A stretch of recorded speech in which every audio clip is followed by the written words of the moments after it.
Nvidia striking a $20 billion deal to license technology from the AI chip firm Grok, G-R-O-Q, and hire away some of its top executives. Mackenzie Sigalos has more in today's Tech Check. Mac.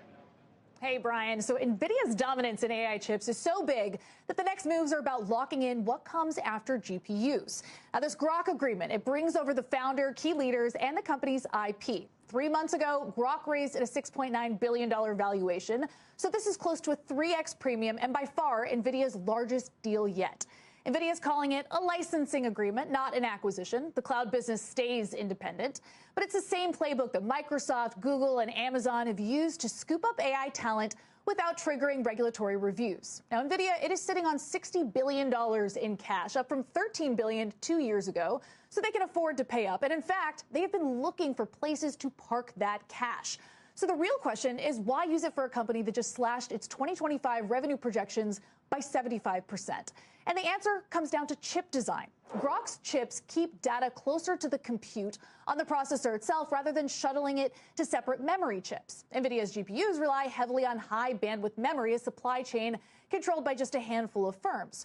So this deal could ease that bottleneck while helping Nvidia design cheaper, more power-efficient server chips for running AI applications. But there's also another way to read this. Gil Loria from D.A. Davidson told me that this looks like an entirely defensive deal. Nvidia wanted to make sure that technology that could challenge its lead didn't end up in the hands of Broadcom or AMD. Nvidia controls roughly 90% of the AI chip market and faces antitrust scrutiny in the EU, UK, and China. So this lets them add capabilities while avoiding the M&A spotlight. And it eliminates one of the few credible competitors trying to chip away at its dominance in running inference workloads. Guys? Mac, that's exactly where I was going to go with you. Are there other competitors to Grok with a Q in this marketplace? Could we see more M&A or more exotic deal making, if you will, in light of this? Well, we know that Intel is looking to make an acquisition on that front as it beefs up its chip program.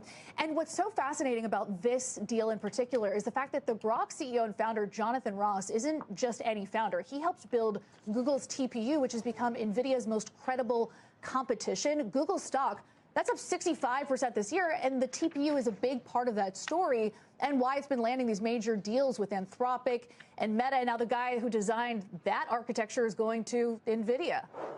Do TPUs kill GPUs?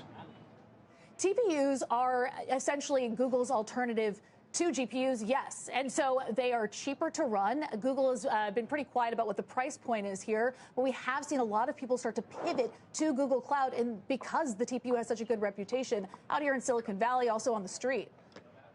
All right, Mackenzie Sigalos, thank you.